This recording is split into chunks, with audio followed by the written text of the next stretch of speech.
दोस्तों, प्राचीन भारत में एक शांत गांव बसा था जहां चारों ओर हरियाली थी और नदियां मधुर स्वर में बहती थी।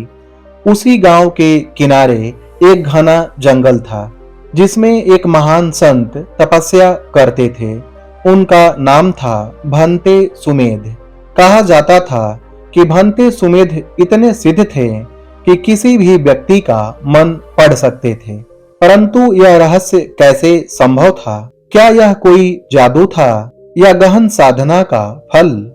तो आइए इसे कहानी के माध्यम से जानते हैं। उसी गांव में एक आनंद नाम का लड़का था।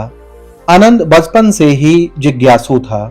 जब भी वह गांव के बड़े बुजुर्गों से भंते सुमिध के चमत्कारों की कहानियां सुनता, उसकी आंखों में कौतूहल चमक उठता।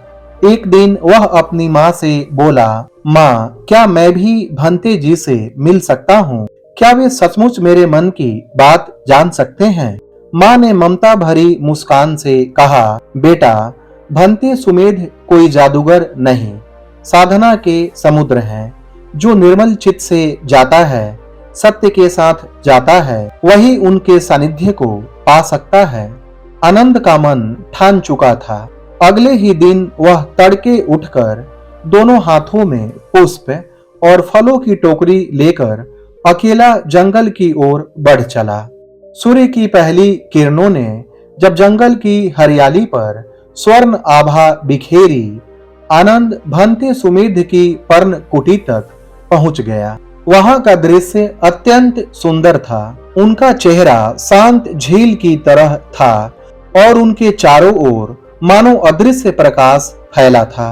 आनंद कुछ देर दूर खड़ा रहा, फिर साहस कर बोला, भंते, मैं आनंद हूँ, आपसे मिलने आया हूँ। भंते ने धीरे से नेत्र खोले।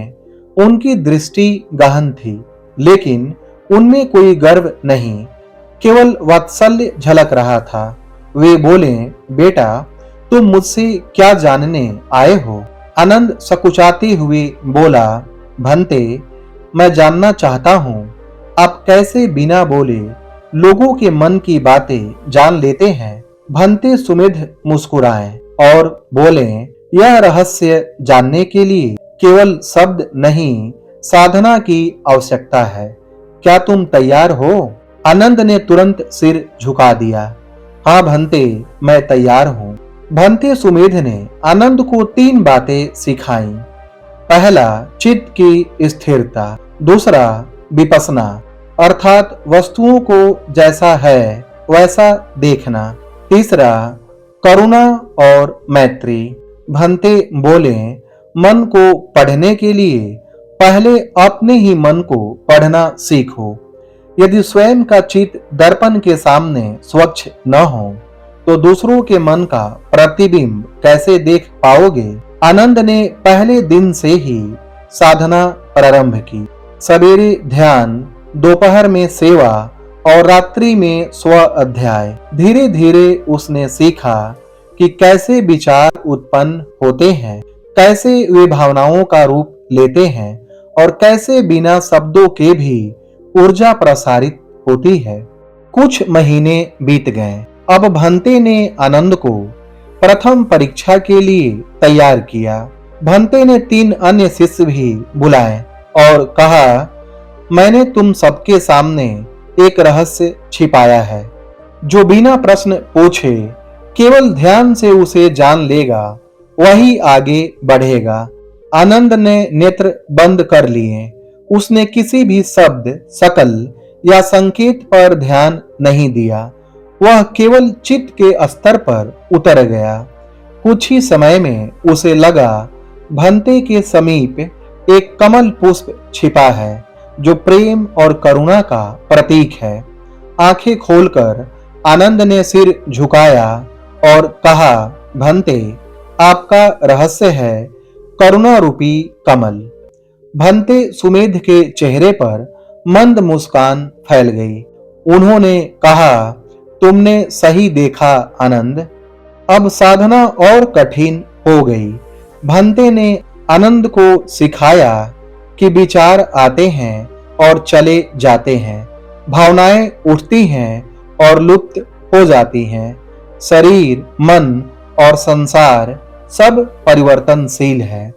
एक बार भंते ने कहा, आनंद, जब तुम जानोगे कि स्वयं कोई अस्थाई मैं नहीं है, तभी तुम दूसरों की संवेदनाओं को भी अपने ही समान समझ पाओगे।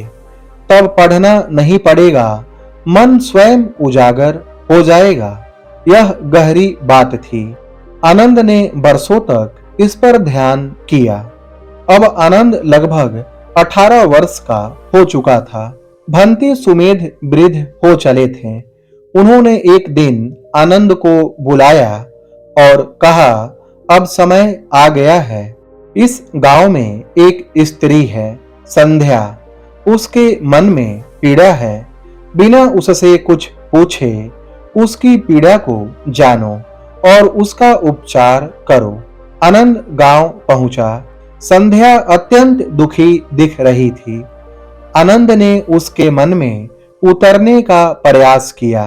कोई प्रश्न नहीं, केवल गहन मौन और करुणा से। वह समझ गया, संध्या अपने पुत्र के खोने के शोक से ग्रस्त थी।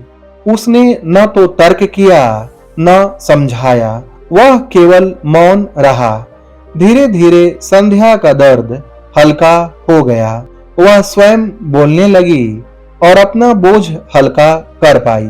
आनंद ने भंते सुमेध के शब्दों को तब पूरी तरह समझा। मन को पढ़ना भाषण देने से नहीं, मौन करुणा से होता है। आनंद लौटकर भंते सुमेध के पास आया। भंते ने पूछा, बोलो आनंद, क्या तुमने जान लिया मन की बातें पढ़ने का रहस्य? आनंद ने सिर झुकाते हुए कहा, भंते, मन को पढ़ना कोई जादू नहीं। यह तो स्वयं के अहंकार को मिटाकर करुणा के दर्पण से दूसरों के चित्त को देखना है। जहां मैं समाप्त होता है, वहीं मनों का मिलन होता है।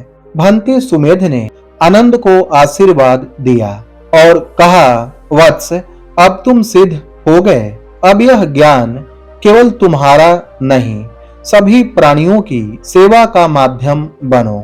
उस दिन से आनंद स्वयं एक महान संत बन गया। जिनके पास भी जो पीड़ा होती, वह बिना बोले ही उसके संग से हल्की हो जाती। भंते सुमेध ने उसी वर्ष महासमाधि ली और आनंद ने उनकी परंपरा को जीवित रखा। बिना शोर, बिना अहंकार, केवल मौन और करुणा से। दोस्तों, यह कहानी कैसी लगी कमेंट सेक्शन में जरूर बताएं।